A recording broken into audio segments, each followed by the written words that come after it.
Assalamualaikum warahmatullahi wabarakatuh. Salam sejahtera untuk kita semua. Perkenalkan, saya Anggit Dwi Mantoro, CGP Angkatan 10 DKI Jakarta.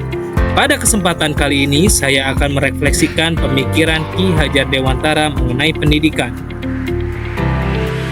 Kesimpulan mengenai pemikiran Ki Hajar Dewantara mengenai pendidikan diantaranya, pendidikan dan pengajaran merupakan dua hal yang berbeda. Pendidikan adalah suatu upaya untuk memajukan bertumbuhnya pendidikan budi pekerti, baik kekuatan batin dan karakter, pikiran, serta tubuh anak. Sedangkan pengajaran adalah proses pendidikan dalam memberi ilmu atau berfaedah untuk kecakapan hidup anak secara lahir dan batin. Ki Hajar Dewantara berpendapat pendidikan bertujuan menuntun segala kekuatan kodrat yang ada pada anak, agar mereka sebagai manusia dan anggota masyarakat dapat mencapai keselamatan dan kebahagiaan yang setinggi-tingginya. Ki Hajar Dewantara mengibaratkan anak sebagai benih padi yang perlu dirawat, dipupuk agar tumbuh sesuai harapan dan kodratnya sebagai tanaman padi. Sedangkan guru diibaratkan sebagai petani yang bertugas menanam dan menyebar benih padi, bertugas membantu padi untuk tumbuh subur, namun tidak bisa memaksakan tanaman padi menjadi tanaman lainnya. Pendidikan menjadi tempat persemaian segala benih-benih kebudayaan yang hidup di masyarakat. Pendidikan dan kebudayaan merupakan dua hal yang tidak dapat dipisahkan. Pendidikan menjadi fondasi dalam membangun peradaban dan kebudayaan di masyarakat. Pendidikan dan kebudayaan terus bergerak dan berubah seiring dengan perubahan zaman. Berikut ini 3 kerangka perubahan menurut Ki Hajar Dewantara. Yang pertama, kodrat keadaan meliputi kodrat alam dan zaman pada anak. Kemudian prinsip perubahan yaitu ada 3, kontinuitas, konvergensi, dan konsentris. Sedangkan yang ketiga, apa yang perlu berubah yaitu adalah budi pekerti manusia. Trilogi pendidikan Ki Hajar Dewantara yang menjadi semboyan pendidikan Indonesia, yang pertama Ingarso Suntolodo, yaitu peran guru sangat besar dalam memberikan teladan kepada peserta didiknya. Yang kedua Ing Madio Mangunkarso, memberikan motivasi dan dukungan untuk peserta didik.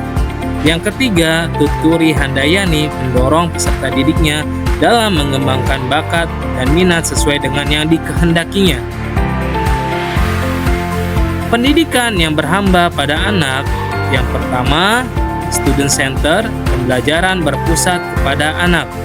Yang kedua, tugas pendidik pada pendidikan berhamba pada anak adalah sebagai fasilitator dan motivator dalam membangun lingkungan belajar yang menyenangkan. Sedangkan tujuan dari pendidikan berhamba pada anak adalah menumbuhkan setiap potensi yang dimiliki anak masing-masing secara maksimal.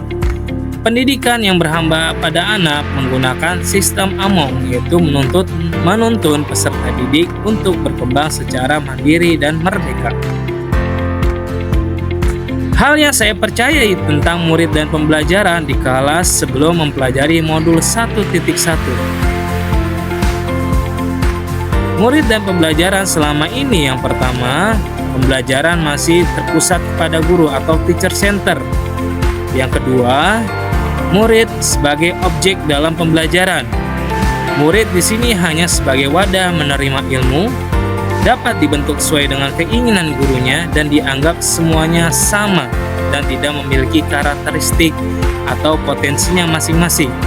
Yang ketiga, kognitif. Pembelajaran diberikan hanya fokus kepada pengembangan aspek kognitif saja. Yang keempat, ketuntasan belajar diukur hanya dari nilai-nilai yang melampaui KKM. Yang kelima, metode pembelajaran biasanya identik dengan metode ceramah. Yang keenam, interaksi kelas. Interaksi kelas selama ini terbilang masih sangat minim dan peserta didik terkesan pasif. Hal yang berubah dari pemikiran atau perilaku saya setelah mempelajari modul 1.1, hal yang baru yang saya ketahui adalah bahwa pembelajaran seharusnya student center atau berpusat pada peserta didik. Di sini guru berperan menuntun peserta didik dalam mencapai kompetensinya. Yang kedua, murid merupakan subjek pembelajaran. Peserta didik berbeda dan memiliki kebebasan serta berhak aktif dalam mengembangkan potensi dan kemampuannya. Yang ketiga, 3 aspek yang diukur. Pembelajaran bertujuan mengembangkan dan mengukur aspek kognitif, afektif, psikomotor, dan budi pekerti anak.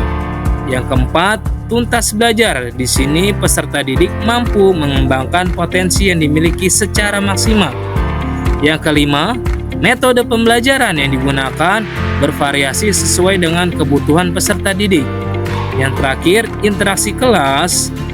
Peserta didik aktif dan terjadi interaksi antar siswa atau antar guru dan siswa. Hal yang dapat segera saya terapkan lebih baik agar kelas-kelas saya mencerminkan pemikiran Ki Hajar Dewantara. Yang pertama, saya akan menerapkan sistem AMONG, yaitu menuntun peserta didik untuk mengembangkan potensinya.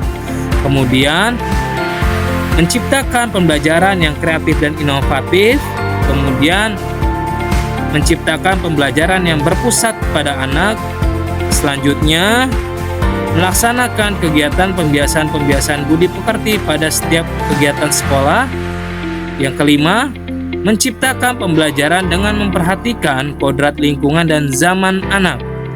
Yang terakhir, merdeka belajar, yaitu memberikan kebebasan kepada peserta didik untuk mengembangkan potensinya yang dimilikinya. Sekian penyampaian refleksi pemikiran Ki Hajar Dewantara dari saya. Assalamualaikum warahmatullahi wabarakatuh. Salam guru penggerak angkatan 10, bergerak, tergerak, dan menggerakkan.